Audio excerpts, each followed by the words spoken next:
Tell us what we're going to feel.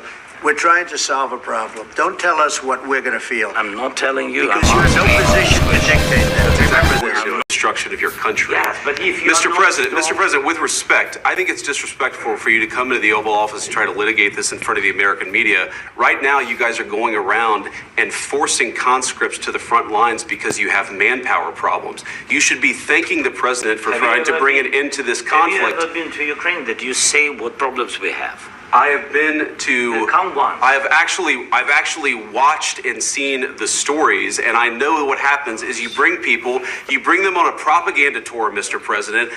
Do you disagree that you've had problems bringing people into your military? And do you think that it's respectful to come to the Oval Office of the United States of America and attack the administration that is trying to prevent the destruction of your country?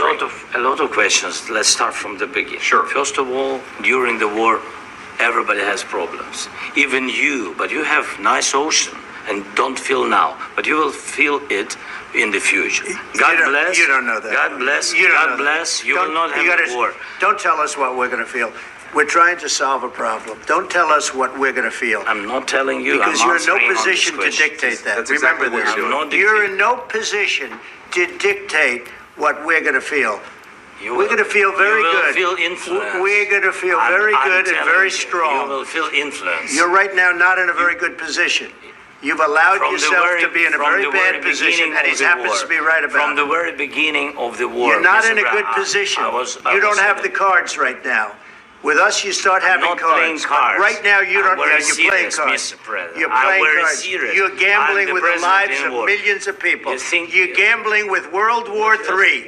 You're gambling with World War III.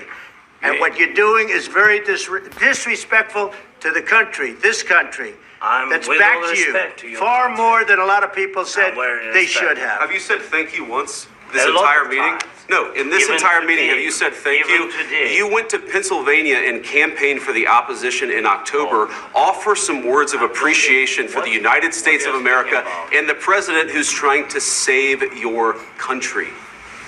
Please, you think that if you will speak very loudly about the war, He's not speaking loudly. He's not speaking loudly. Your country's in big trouble. Can I Wait a minute. No. You've done a lot of talking. Your country is in big trouble. I know. You're not winning. You're not winning this. You have a damn good chance of coming out okay because of us. Mr. President, we are staying in our country, staying strong from the very beginning of the war. We've been alone, and we are thankful. I said thanks you haven't in been this alone. cabinet. You haven't been alone. In this cabinet. We gave you, through this stupid president, $350 billion. We gave you military equipment, and you men are brave, but they had to use our military. What about if you didn't have our military equipment, our military equipment, this war would have been over in 2 weeks. In 3 days. I heard it from Putin. In 3 days. This is something maybe new. Less. In 2 weeks. Of course, yes. It's going to be a very hard thing to do business like this. Again, I tell you. Just say thank you. Except that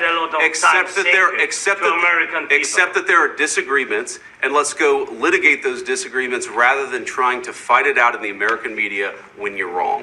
We know that you're wrong. But you see, I think it's good for the American people to see what's going on. I understand, sir. I think it's very important. That's why I kept this going so long. You have to be thankful. You don't have the cards. You're buried there. Your people are dying. You're running low on soldiers. Listen, you're running low on soldiers. It would be a damn good thing. And then you tell us, I don't want a ceasefire. I don't want a ceasefire. I want to go and I want this. Look. If you could get a ceasefire right now, I tell you, you take it so the bullets stop flying and your men stop getting killed. Of course, we want to stop the war. But you're saying you don't